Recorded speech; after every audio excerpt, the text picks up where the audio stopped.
Siapa yang membutuhkan kebaikan saya hari ini? Ini adalah pertanyaan refleksi kita untuk hari ini.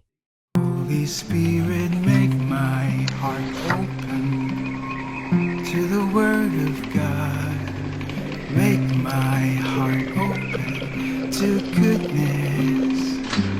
Make my heart open to the beauty of God every day. Amen.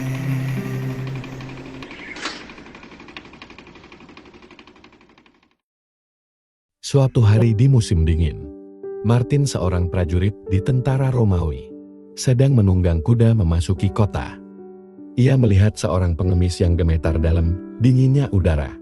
Orang-orang berlalu tanpa menolong pengemis itu. Tapi Martin tidak bisa mengabaikannya. Karena tidak memiliki uang atau perlengkapan lebih, Martin melepas jubah militernya yang hangat, memotong menjadi dua dengan pedangnya, dan diberikan setengahnya kepada pengemis. Malam itu, Martin bermimpi.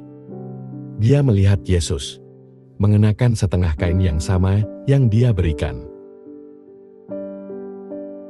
Yesus menoleh ke para malaikat dan berkata, "Martin telah mengenakan pakaian ini kepadaku."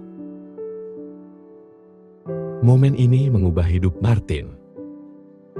Ia segera meninggalkan tentara dan dia dibaptis, dan kemudian menjadi uskup, dikenal karena amal dan pengabdiannya kepada orang miskin. Jubah Santo Martin disimpan di Biara Marmoutir di Prancis. Jubah ini tetap menjadi relikui suci yang dikunjungi banyak peziarah hingga saat ini. Kisahnya adalah pengingat yang kuat akan kata-kata Yesus. Dalam Injil hari ini, Yesus berkata, "Apapun yang kamu lakukan untuk salah satu saudara yang paling hina ini, kamu melakukannya untukku." Izinkan saya membaca sebagian dari Injil hari ini, yang terdapat dalam kitab Matius, bab 25 ayat 31-46. Yesus berkata kepada murid-muridnya, "Ketika Anak Manusia datang dalam kemuliaannya, dan semua malaikat menyertainya, Ia akan duduk di atas tahta kemuliaannya. Semua bangsa akan dikumpulkan di hadapannya, dan Dia akan memisahkan mereka, seperti gembala memisahkan domba dari kambing. Dia akan menempatkan domba di sebelah kanannya, dan kambing di sebelah kirinya. Lalu Raja akan berkata kepada mereka yang di sebelah kanannya, 'Datanglah, hai kamu yang diberkati oleh Bapa-Ku. Terimalah kerajaan yang telah disediakan bagimu sejak dunia dijadikan. Sebab aku lapar, dan kamu memberi aku makan. Aku haus, dan kamu memberi aku minum.' Lalu orang-orang benar itu akan menjawabnya, 'Ya Tuhan, kapan kami melihat Engkau lapar atau haus?' Dan Raja akan berkata kepada mereka, 'Aku berkata kepadamu, apa yang kamu lakukan untuk salah satu dari saudaraku yang paling hina ini, kamu telah melakukannya untukku.' Lalu Ia akan berkata kepada mereka yang di sebelah kirinya, 'Kenyahlah dari hadapanku, hai kamu yang terkutuk ke dalam api kekal, yang telah disediakan bagi iblis dan malaikat-malaikatnya. Sebab aku lapar, dan kamu tidak memberi aku makan. Aku haus, dan kamu tidak memberi aku minum. Aku berkata kepadamu, apa yang tidak kamu lakukan untuk salah satu dari yang paling hina ini, kamu tidak melakukannya untukku.' Mereka akan masuk ke dalam hukuman kekal, tetapi orang benar akan masuk ke dalam hidup kekal."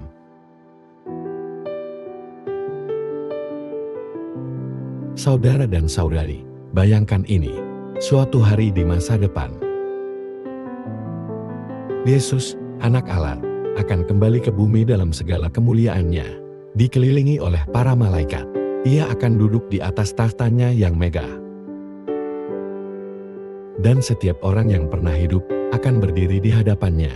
Pada saat itu, Ia akan memisahkan manusia menjadi dua kelompok, mereka yang telah menunjukkan kebaikan, belas kasih, dan kasih, terutama kepada mereka yang membutuhkan, akan mendengarnya berkata, "Datanglah, hai kamu yang diberkati oleh Bapa-Ku, mewarisi kerajaan yang telah dipersiapkan untukmu." Tetapi mereka yang mengabaikan penderitaan orang lain, akan mendengar yang sebaliknya, "Enyahlah dari hadapanku ke dalam api kekal." Pada hari itu, tidak ada yang lain akan lebih penting. Yang akan menentukan adalah apakah kita berada di sisi kanan Yesus dan disambut dalam kehidupan kekal, atau di sebelah kirinya dan terpisah darinya selamanya.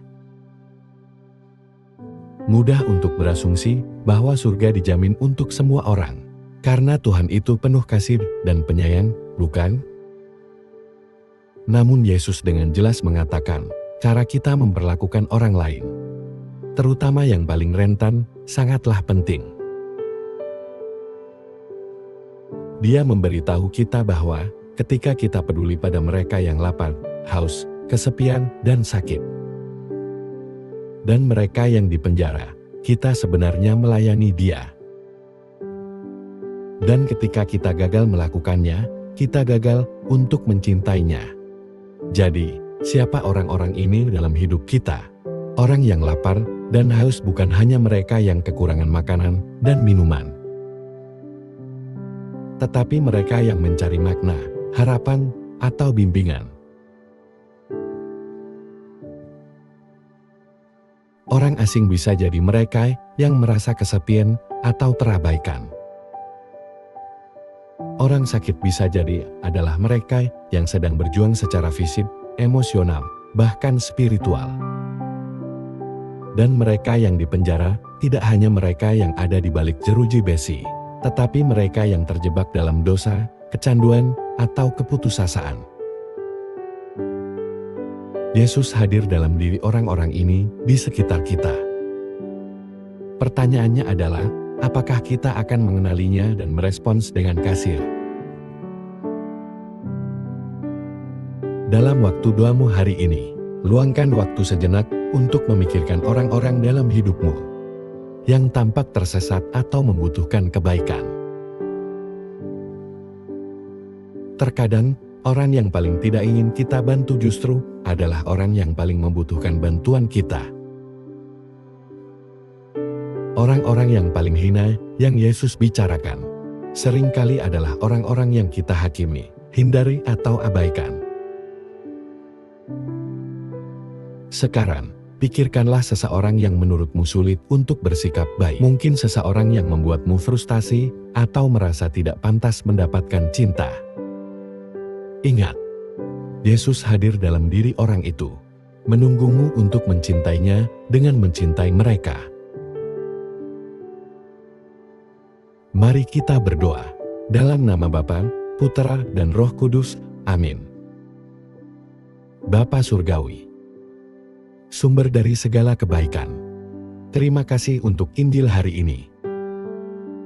Ya Tuhan, bahwa suatu hari kami akan berdiri di hadapan-Mu, dan hanya cinta yang berarti.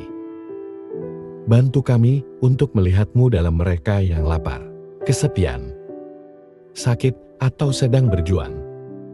Buka hati kami untuk menunjukkan kebaikan dan belas kasihan, terutama kepada mereka yang sulit kami cintai. Maafkan kami, karena kami sering mengabaikan mereka yang membutuhkan.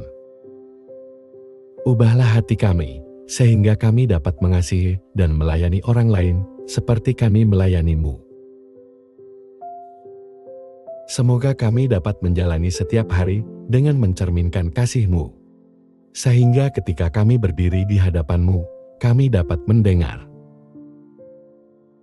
"Datanglah, kamu yang diberkati oleh Bapa-Ku." Dalam nama Yesus kami berdoa. Amin. Semoga Tuhan memberkati Anda dan keluarga Anda. Iman Katolik kita. Dan Couples for Christ.